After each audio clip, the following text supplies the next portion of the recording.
the requirement under the law is really to make sure that as you're handing off downstream, that those individual saleable unit serial numbers are making it across.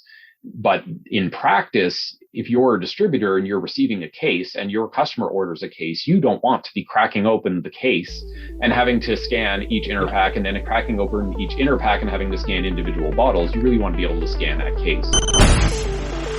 Growing a business requires a holistic approach that extends beyond sales and marketing. This approach needs alignment among people, processes, and technologies. So if you're a business owner, operations, or finance leader looking to learn growth strategies from your peers and competitors, you're tuned into the right podcast. Welcome to the WBS Podcast, where scalable growth using business systems is our number one priority. Now, here is your host, Sam Gupta. Hey everyone, welcome back to another episode of the WBS Podcast. I'm Sam Gupta, your host and principal consultant at digital transformation consulting firm Elevate IQ. The more regulated a business, the harder the requirements for regulatory compliance. Pharma distribution might feel like a straightforward business, but it has several requirements related to lot and serial number tracking that only exist in this industry. They also have unique channels and how their sales and purchase orders need to be processed in order to be compliant with the regulatory bodies. Utilizing a vanilla ERP for a pharma business may be a harder lift due to the unique process development requirements on top of a vanilla ERP, which might be more expensive than buying an ERP designed for the pharma distribution industry. In today's episode, our guest, Darren Myher, shares his insights on the unique nuances of the pharma distribution business. He also discusses why vanilla ERP would fall short when it comes to the needs of pharma distributors, as they have specific tracking requirements, such as having a lot and serial numbers both on the product packaging. Finally, he discusses the data elements and information that need to be exchanged across the supply chain to comply with regulatory bodies. Let me introduce Darren to you. Darren has been a member of the BlueLink ERP executive staff for the last 23 years, working with distribution customers and more specifically works with the pharmaceutical distribution customers to architect software solutions that allow their businesses to comply with DSCSA and pharma serialization requirements. Darren holds a number of Microsoft certifications specializing in SQL Server and is a member of multiple committees such as the Healthcare Distribution Alliance, HDA, and EPCIS Center of Excellence, which establishes standards around the implementation of the DSCSA electronic interchange of data for pharmaceutical distributors. Darren also has a technology blog at darrenmyher.com where he shares useful IT and SQL Server related content. With that, let's get to the conversation. Hey Darren, welcome to the show. Glad to be here. Okay, amazing. And I'm super excited to have you as well, because the kind of depth you are going to have in the pharma distribution space, that is going to be so fascinating for our listeners. The other industries can learn so much from this industry just because of the nuances and the complexity it has. Just to kick things off, do you want to start with your personal story and your current focus, Darren? Sure. I've been in the distribution software space for about 23 years now, working with typically owner-managed buy-sell distributors who are, purchasing products, storing them in a warehouse, and then shipping them out to their customers. BlueLink, and in my role as well, our focus changed to pharmaceutical distributors.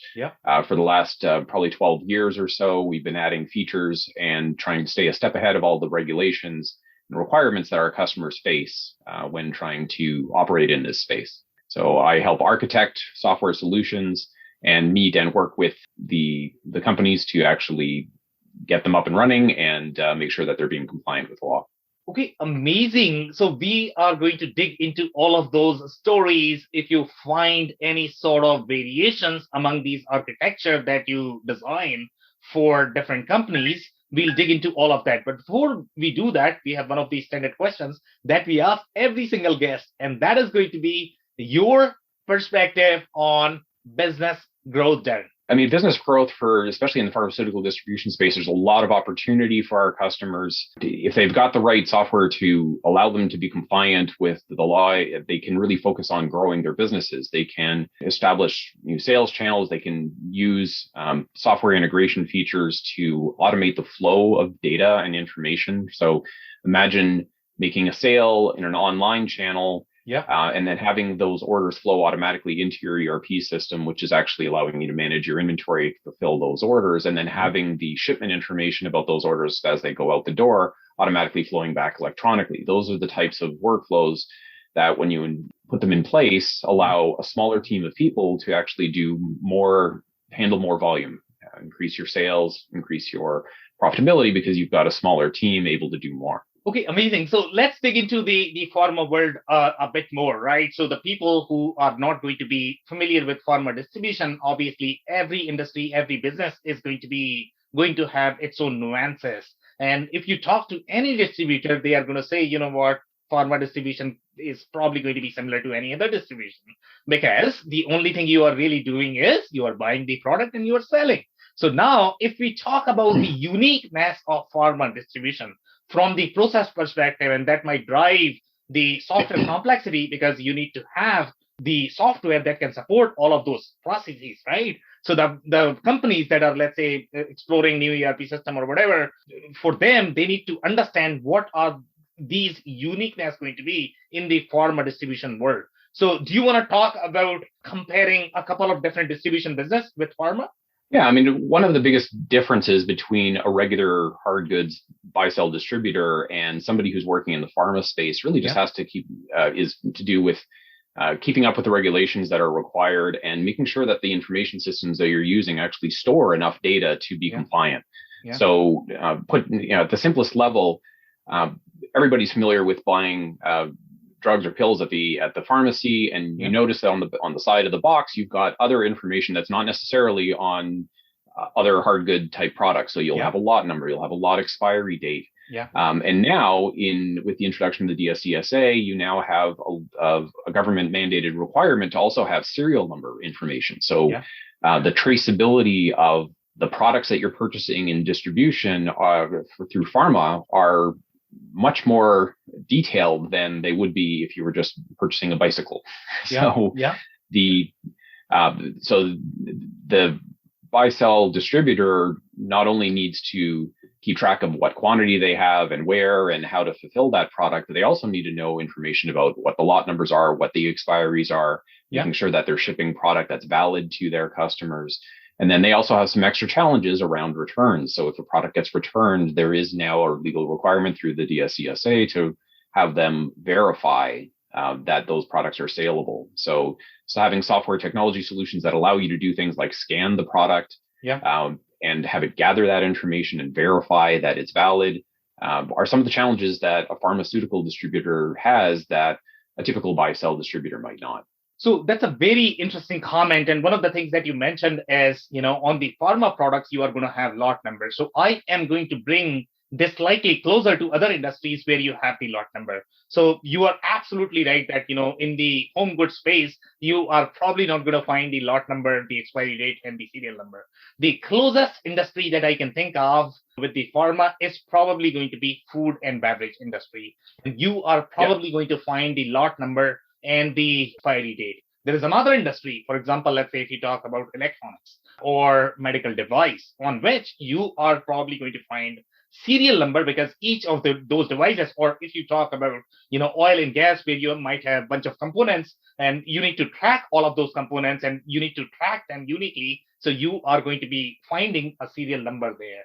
So now, if we compare all of these industries, so one of the comments that you made that, you have the requirement for the lot number, you have the requirement for the expiry date. Now that makes sense. Now, on the same packaging, why do you have the serial number as well? Because typically, in my experience, the only thing I have seen is either you are going to have a lot number or you are going to have a serial number. So in your case, in pharma distribution, are you saying that both of them are required? Yeah. So the DSCSA is a law that was passed in the U.S. that it was supposed to intend whose intention is to improve the traceability of items going through the supply chain. Yeah. So you could imagine that a manufacturer is making 10,000 bottles of something. Right. They're going to do that as part of they're going to assign it a lot number. They're going to calculate the expiry date based on that entire batch. Yeah.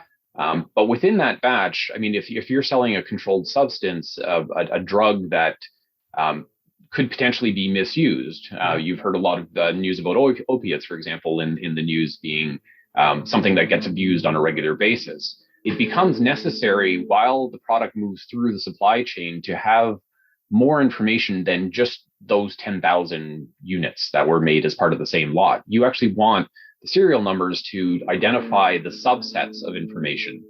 So a particular case of that product can be traced through the supply chain when you assign a serial number to the case or to the bottles within that case. So it becomes possible to do things that you couldn't do by just tracking lot numbers when you assign serial numbers. So very interesting. So why do you need lot number when you have the serial number? Let's say if they are mandating that, you know what, you are going to require the serial number because now it is the individually traceable, and serial numbers are going to have far more overhead from the admin perspective and the process perspective. So why do you need both then? Yeah, I mean, it's a good question. As a matter of fact, that's some of the discussion that happens in the software design forums.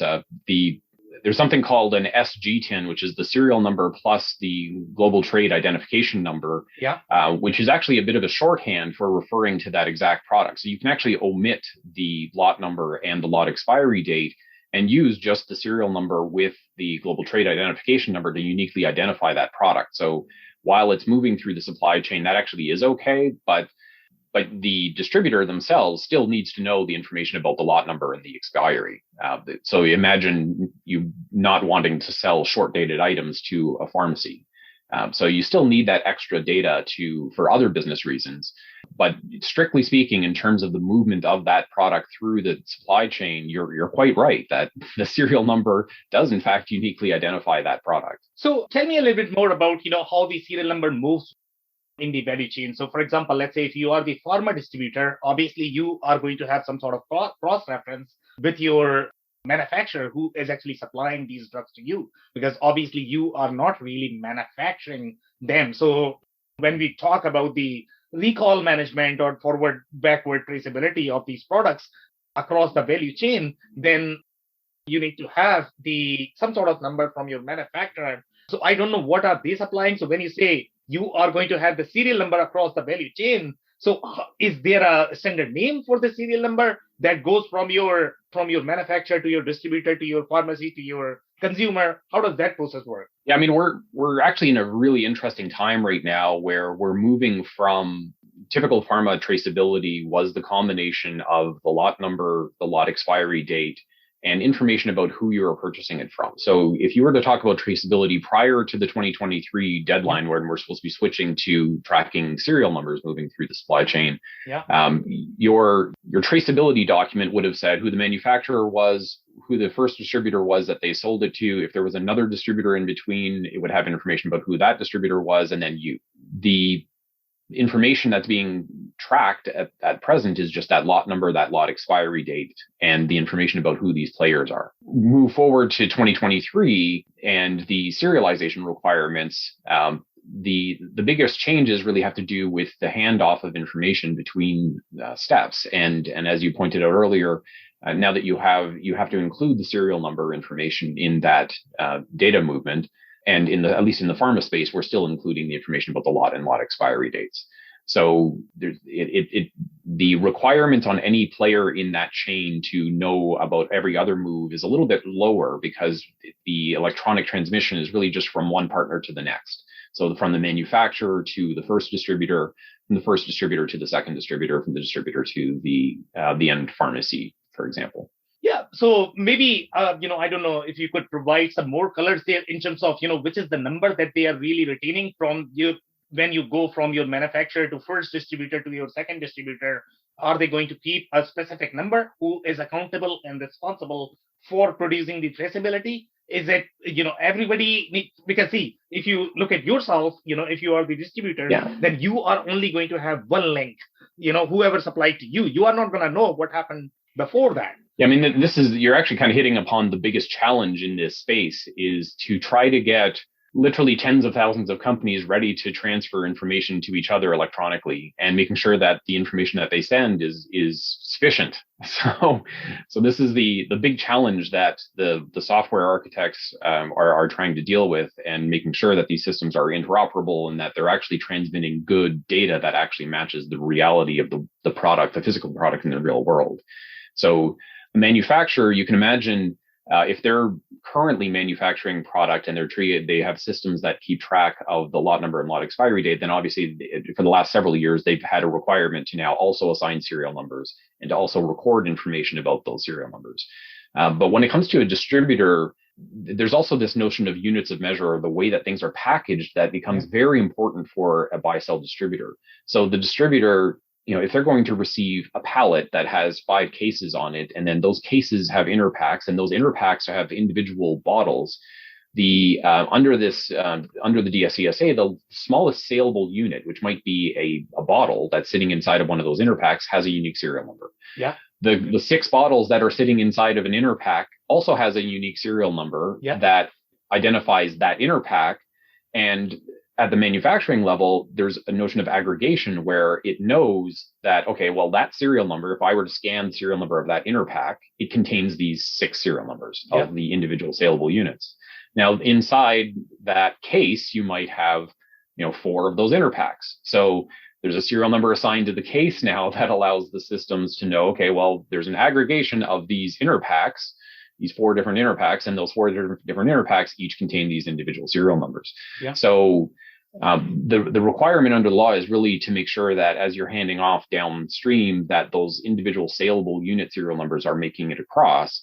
But in practice, if you're a distributor and you're receiving a case and your customer orders a case, you don't want to be cracking open the case and having to scan each inner pack, and then cracking open each inner pack and having to scan individual bottles. You really want to be able to scan that case. Yeah. So there's notions of aggregation and inference about, I can assume that if I scan this outer pack serial number and I have data that came from my manufacturer to me that says, here's what that serial number contains, then I can save myself a lot of time in terms of actually telling my customer downstream what I've sent them, if I'm allowed to infer from those upper scans what I've sent. Now, in order for that to be considered valid, you also have to make sure that it hasn't been tampered with. So you're going to notice, if it's not prevalent now, there's also going to be tamper-resistant labeling on those things, and there's going to be a responsibility on the distributor's part to make sure that they're not using scans of cases that have been tampered with. So if a case has been opened, for example, by your own staff even, you really can no longer use the serial number that's on that case anymore to reliably assume that all of the serial numbers inside the box are actually what they were originally. Imagine your staff opening a case, taking a product out, and then they have them out on the shelf, and then they decide to put it back into the case. Well, they might put the wrong inner pack into that case. So you can no longer trust that the serial number accurately represents what was in that case. So you could find yourself as a distributor, if your staff are doing that, having to not be able to scan that outer case anymore. Now you have to actually scan the individual inner packs.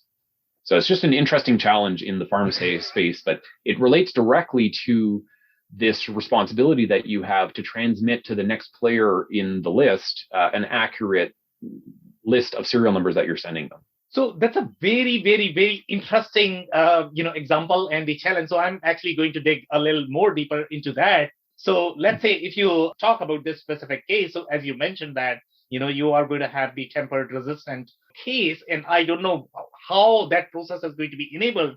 For example, let's say if I actually break the case, I replace some of the items, I have some sort of malicious intent. And that's probably the reason why they want to make sure that, whatever you are receiving during your return, so nobody is going to replace something else. And then, that's going to create a lot of problems that nobody wants, right, in this world. So let's say, if they repackage and you don't know, they may have repackaged, right? And your serial number is still intact. You might be able to scan that. So they did not really touch the serial number, but they actually changed the packaging. They replaced the product. So how are you going to enable that process? Do you have any insight in that? Yeah, I mean, if you can, there is something in, the organization that helps manage these data flows is called GS1. I mean, if you're not familiar with GS1, they're kind of an international standard setting organization. Yeah. Part of what they did is help to develop the standards for example, the data matrix barcode that contains application identifiers that allows you to break up those 4 data elements that we were talking about earlier. Okay. The GTIN, which is your global trade identification number, yeah, your lot number, your lot expiry, and the serial number are all data elements that are embedded inside of this barcode that you can scan. Okay. So for anybody who's not familiar with that, in pharma, we have the luxury of, because of the law and because everybody's adopted the same standard, you have one single square barcode that you can scan that contains all of this information. So back to our example of, we've opened up a case now, and that case had one of these square barcodes on it that had a serial number. It also had the lot number and the lot expiry. So there's an assumption as well that everything in that case was homogeneous, was the same lot number, the same expiry. The serial number represents the pointer to the aggregated information that tells you what those inner packs are and what those individual units are that have those serial numbers. Now, if you've opened up that case and you've substituted something else, can you still use the serial number on the outer case? The answer is no, because you've now broken the integrity of that case. But is there another mechanism for doing aggregation of what's inside the case? And the answer is actually yes. There is something called an SSCC. So it's the acronym escapes me right now, but it's basically the ability to assign your own serial number or your own unique identifier for a case and then indicate what's inside that case. So you could imagine somebody, if you were selling to a mom and pop pharmacy where they actually want different items and you just want to reuse a physical case and you're going to put completely different products inside that case. There is a notion of creating a case identifier and then indicating what is inside that case. So the single scan, if you think about this in terms of you transmitting data to your customer, you could have an SSCC that is a unique identifier where underneath that you now have completely different products and completely different serial numbers and lot numbers and expiry dates and so on bundled up together. So the receiving person on the receiving side of that, if their system supports scanning an SSCC, you scan that, it does a lookup against this file that you've transmitted them electronically, and now with one scan they suddenly have information about 10 different products that are inside that case.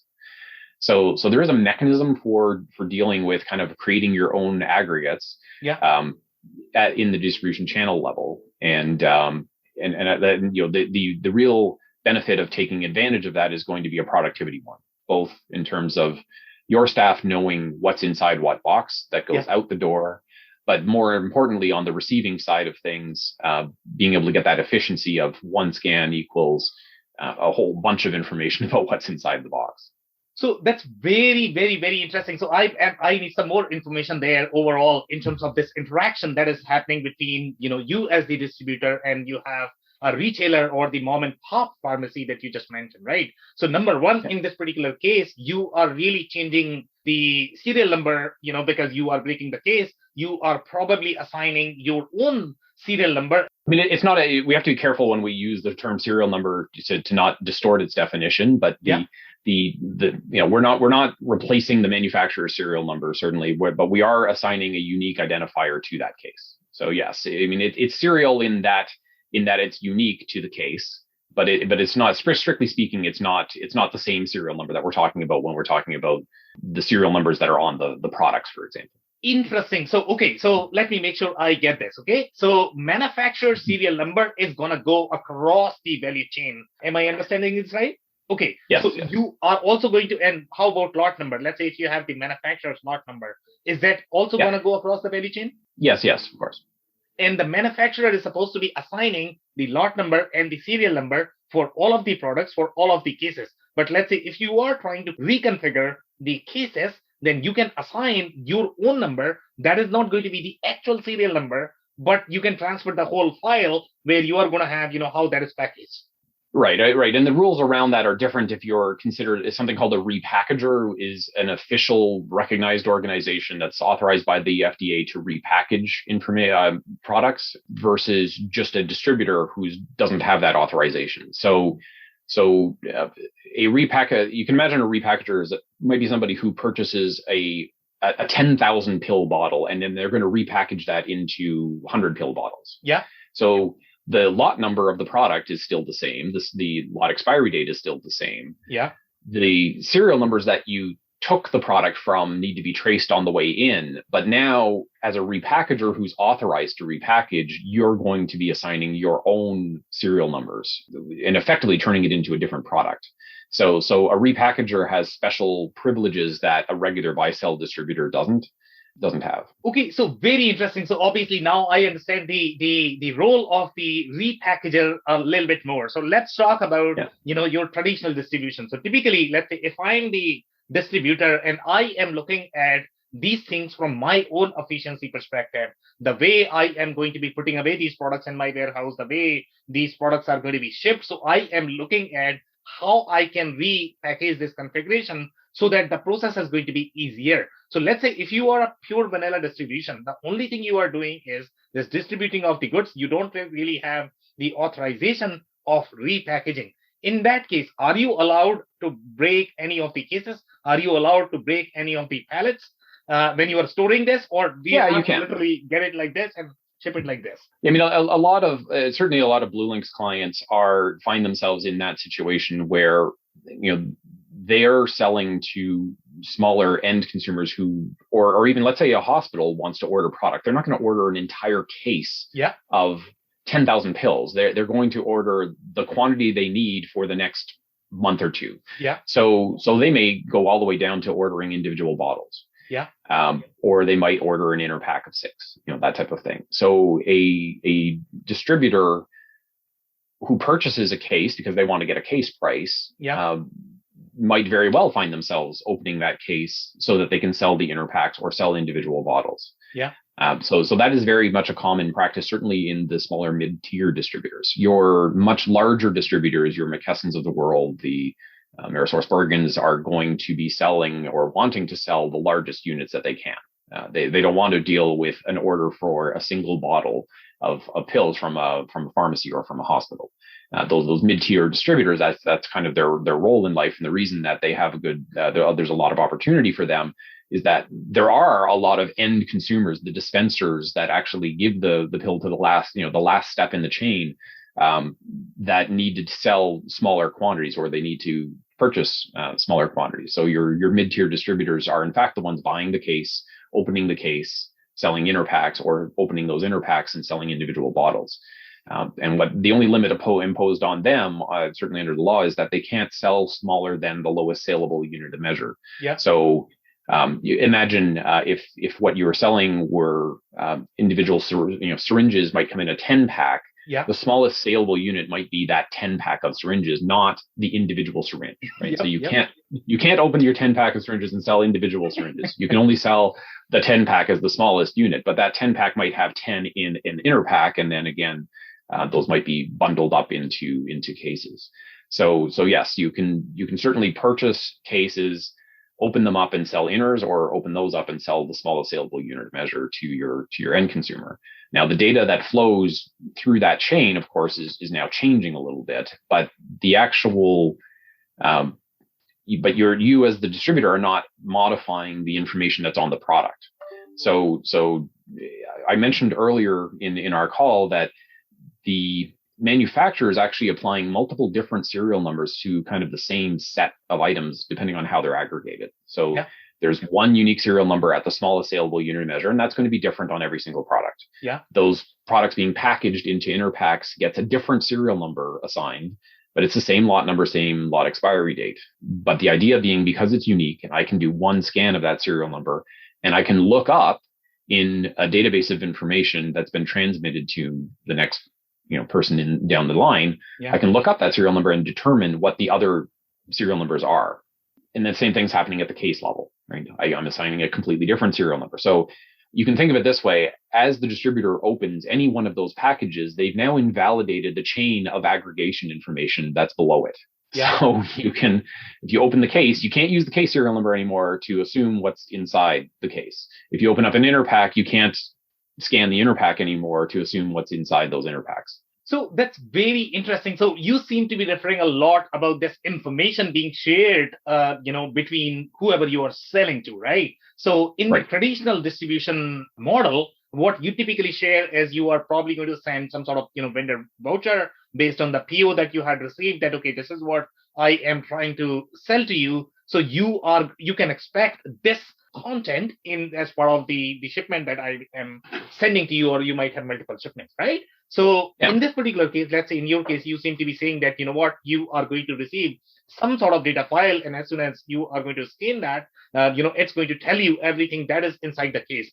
So is it still similar to what our traditional distributors are going to receive in terms of a vendor voucher, or do you have different information that is being exchanged between different parties? Yeah, I mean, depending on some of your customers, some of the listeners to this podcast might have already heard of things like advanced shipping notices in the EDI world, things like that. And really what's changing is kind of the information that's contained inside of these notices. So you as a distributor create a purchase order that you issue to your supplier. Your supplier receives that purchase order, issues you an order number.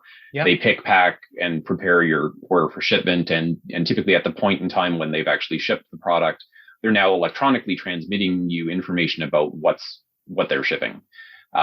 In the early world, that was just your product code that you ordered and the quantity that we shipped in total. That evolved into, okay, your product code, the quantity we shipped you, and also the lot numbers and lot expiry dates. And now the next step in this chain is the inclusion of both the serial numbers that we shipped you, but also the aggregation information about what that case contains for inners and what the inners contain for eaches.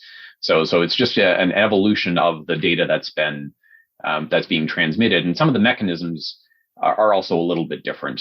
You may have heard of a file format called the EPCIS file format. It's a GS1 standard for how to package up the information about the data being transmitted from one player to the next.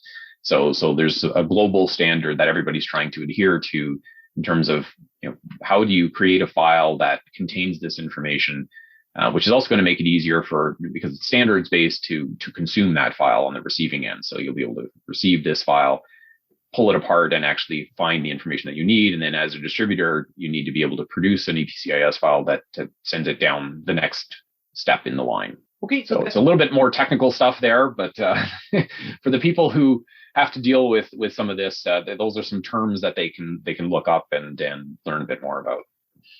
Yeah. So absolutely. So we are going to do a little bit of walkthrough of the process so that listeners are clear in terms of what's going to go on my PO, what's going to go on my sales order. So number one thing, since you are mentioning that these things need to be linked together. So when you are going to have this inside your inventory, so my assumption is going to be your cases and pallets and the individual sellable item that you have, they all are going to be represented as the inventory because they all are going to require some sort of lot number, serial number. That's how they are going to be represented in the inventory. Now, when you are actually going to go to your, let's say, the sales order or the purchase order, so on that, you are going to specify whether you are buying a case, whether you are buying a pallet, whether you are buying, so you are simply going to key in the inventory number for that specific item, and it's going to bring everything else. Now, do you have any sort of compliance requirement in terms of how your POs are going to be? Because in some ERP systems, what I have seen is,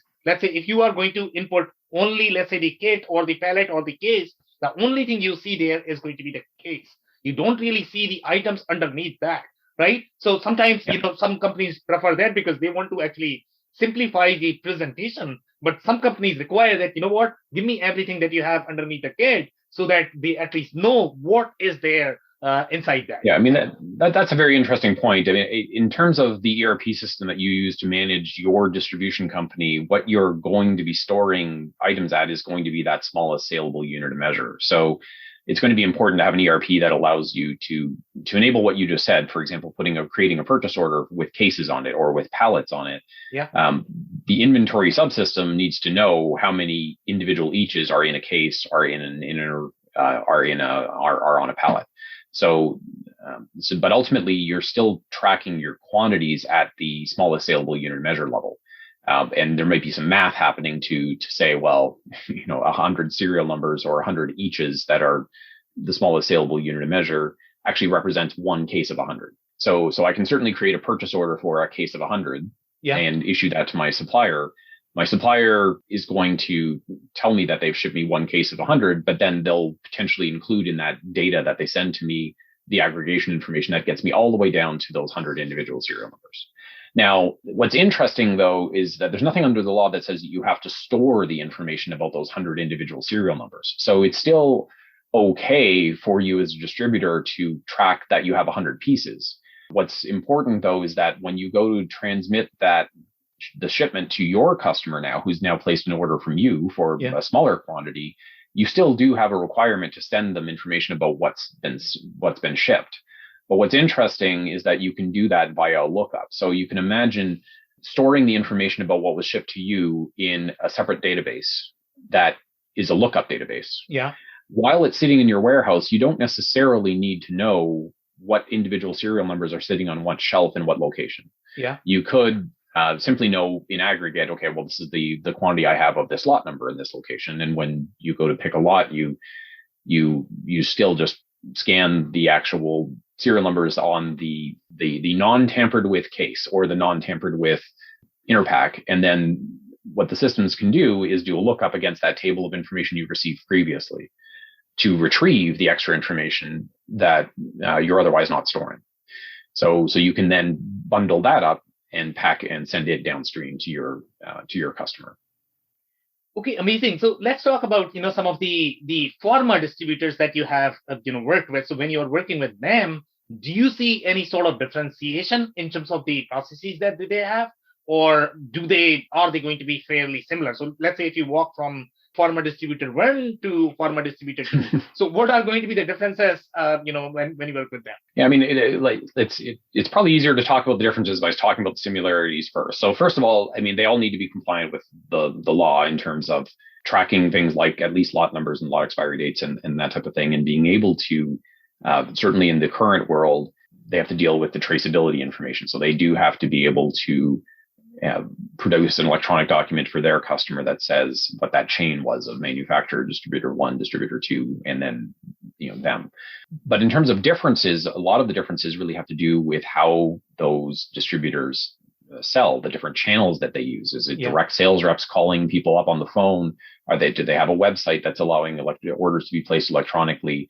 Or are they using purchasing services or sites like SureCost or that type of thing, where the pharmacies sign up for a service and they just look for the product that they want, and then they are listed as one of the places that can supply that product at a specific price. So when they start, to speak back to the idea of opportunities for growth, a lot of these distributors, their easiest way to grow their businesses is actually to get listed on these directories of selling sites, effectively the Amazons of the pharma world, and be able to be the supplier that fulfills those products.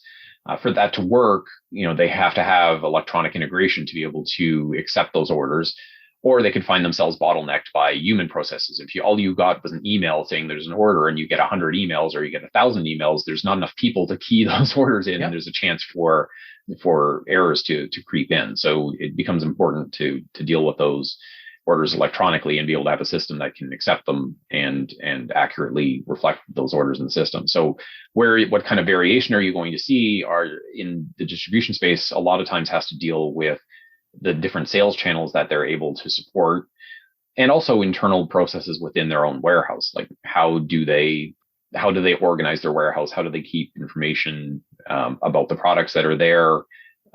What processes do they use to actually pick, pack, and ship those orders?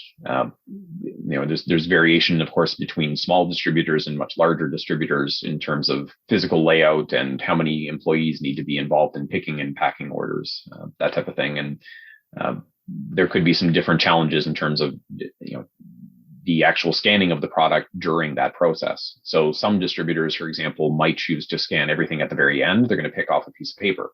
Yeah. Others might prefer an electronic method, especially as they grow. They want to eliminate the paper out of their warehouse, so they might implement a mobile picking solution that allows the order to come up on a device, and the device is telling them what aisle to go to, and they're scanning right at the shelf, so that the scan at the shelf allows you to avoid the sneaker net approach of if you scan only as you're packaging boxes, and you at that point in time when you scan, it's validating against the order. Yeah. If turns out they picked the wrong box off the shelf or the wrong lot number, then you have a runner who has to actually go put that product back, find the correct product, and then come back. The biggest reason for implementing a mobile picking solution is going to be, to be able to avoid that runner having to do that running around your warehouse, because as they pick the product right at the shelf, if they've picked the wrong thing, it's going to tell them immediately on the device that nope, this isn't the right product. They put that back, they scan the correct product, and then they can move on. So you're going to see some variation in how these distributors organize their warehouse, what technology stack they're using while they're picking, and so on. Okay, very interesting. So when you work with these customers, let's say if they might be using a different ERP, and I don't know if you guys have your own WMS solution, and are you going to find, let's say, the pharma compliance requirement at the WMS level as well? Or can company use some of the standard WMSs while utilizing the pharma compliant ERP? Yeah, I think ultimately you have to make sure that you're transmitting the right information to your customer at the end of the process. So how you manage the internals inside your company, there is some variation there. So you could potentially get away with an off-the-shelf WMS system that's only keeping track of quantities of products and where they're located, as long as you don't have a business requirement to ship specific lots. If you have a business requirement to ship specific lots, then your WMS system is going to have to at least be aware of what lots are in what location. Yeah. We're not really expecting the WMS systems to be aware of which serial numbers are in which locations, however. So you're not going to have a hospital, for example, say, I need this specific serial number. That's never going to happen because, first of all, they don't know what the serial numbers are. Yeah. But second, it also doesn't really help. Knowing a particular lot number, or more importantly, a lot expiry date, is more likely to come through as a requirement. So, for example, you may have some distributors where their competitive advantage is actually selling products that are near expiry at a discount. Okay. So, if you know as a pharmacy that the product that you're going to purchase is going to be consumed within the next 3 weeks, it's going to be prescribed, it's going to be used by the end customer within 3 weeks, it might be okay for you to buy a lot number that's going to expire in 3 months from now. But a larger pharmacy who's purchasing a larger quantity, that's completely unacceptable. They might need to have 6 months out or a year out for expiries to deal with the fact that it's going to sit in their own warehouse before it hits the shelves. So there's an opportunity there for the customers who sell short dated lots to be able to sell them at a discount. But in terms of their warehouse operations, when they go to pick the order, if the customer's ordered a specific lot that has an expiry 6 months out from now, you can't have a picker pick the one that expires next week or 3 weeks from now. Yeah. Right. But the customer who did order the one that's going to expire soon, you want to make sure that you're shipping them that correct product. So your information systems have to support that. So does it have to be a full WMS? No, not necessarily. But if you're using an ERP system to do your picking of your order instead of a WMS, the ERP system at least needs to know what quantity of what lot with what lot expiry is in what location, so they're being directed to the right place.